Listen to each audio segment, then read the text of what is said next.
Coucou, j'espère que vous allez bien. Ça faisait longtemps que je n'étais pas revenue sur YouTube. Et aujourd'hui, j'avais envie de revenir pour vous parler de quelque chose qui me semble très important.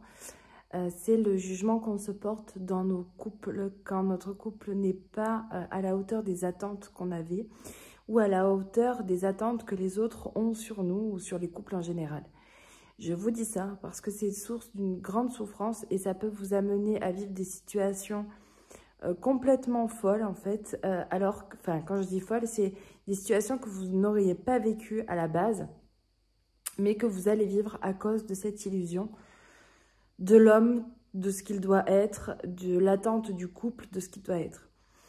Et sur mes réseaux ce soir, je poste le conseil que j'aurais aimé qu'on me donne quand mon couple n'allait pas, et qui est le fait d'arrêter de juger ce qu'il se passe, et plutôt aller chercher à comprendre pourquoi je le vivais.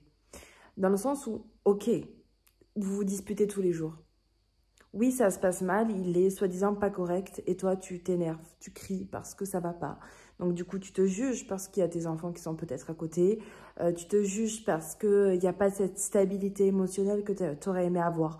Bref, plein de jugements, plein de croyances, plein de trucs que tu mets dessus. Et donc tout ça crée une pression mentale et émotionnelle qui fait que tu perds tes moyens encore plus parce qu'en fait, tu ne fais que juger la situation dans laquelle tu es. Tu juges ton couple, tu juges ton partenaire et tu te juges toi de vivre ces instants-là. Donc, moi je l'ai fait ça pendant 3 ans. Ça m'a amené à des situations mais désagréables au possible. Alors qu'en fait, j'avais juste à me demander pourquoi je le vivais.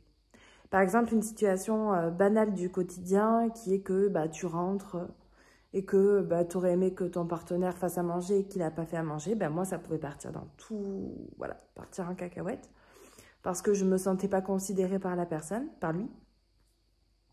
Eh bien ça, j'ai dû travailler la considération que je me portais à moi-même en fait. Parce que c'était ça le reflet. Le couple, c'est ça. C'est vraiment ça. Faire l'expérience du couple, c'est faire l'expérience du reflet de toi au travers de ton couple. Et c'est une guérison. Et je le vois avec les femmes que j'accompagne. Et là, je sors d'une consultation et je le vois.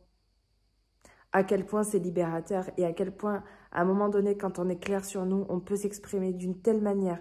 On fait des choix d'une telle manière qui fait que les choses changent vraiment, mais à condition qu'à l'intérieur, on soit guéri. Voilà. C'était mon mot.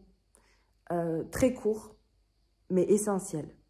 Ton couple est le reflet des blessures qu'il y a à l'intérieur. Donc arrête de juger de « oui, mais il a fait ci, oui, mais il a fait ça ». Tu t'épuises.